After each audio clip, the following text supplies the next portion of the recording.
Bonjour my friends, I'm Frankie and welcome to clobfoody Tips and Tricks. Why do home canning? Well, there's many reasons and here's just a few.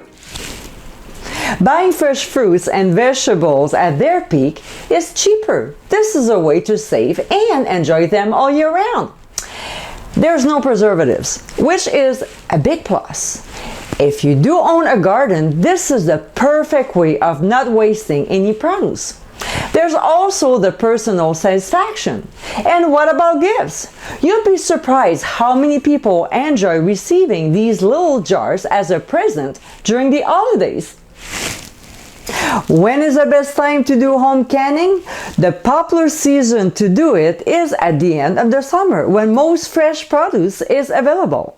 Now, for those of you who have never done home canning before, I'll show you these simple steps so you can start your home canning in no time. So my friends, let's get cooking! Step 1. Know your canning tools. This is the magnetic one to get the lids out of the hot water. The jar lifter when placing and removing jars from the boiling water. The gauge has two purposes. One end is used to remove bubbles between the food and the glass of the jar, and the other end is to measure the headspace. The funnel and ladle help fill the jar easier. Step 2. Water bath canner. Wash the jars in soapy water, rinse thoroughly, and using the jar lifter, place them in a boiling water to destroy any microorganisms that can cause food spoilage during storage at room temperature.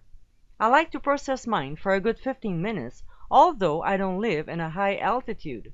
For more info about processing time, visit the blog. Step 3. Snap lids. Boil lids for 5 minutes and then leave them in hot water until needed. Keep in mind that you can only use the snap lids once.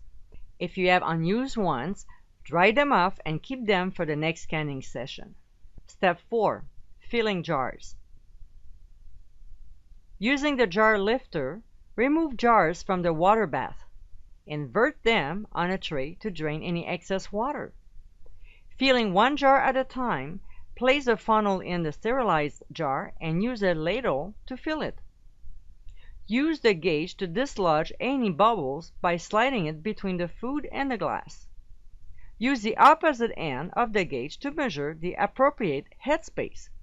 Keep in mind that under or overfilling can cause the seal to fail.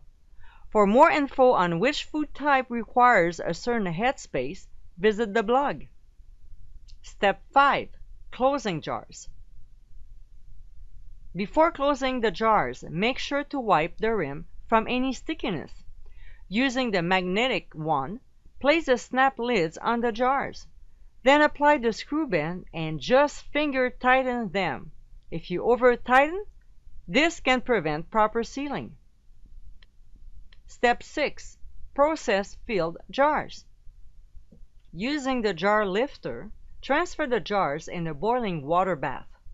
Start timing only when all the jars are in and the water returns to a steady boil. For more info about processing time, visit the blog. Step 7. Resting time. When processing time is up, remove jars from the water bath and turn the heat off. Place them on a wooden board, towels, or layers of newspaper away from any drafts. As the jars cool off, the lids will snap down. You'll hear a pop, which create an airtight vacuum seal. The proper sealed lids will curve downwards. Check it out. For any jars that didn't seal, visit the blog for options. Let your jars cool completely undisturbed for a good 12 to 15 hours.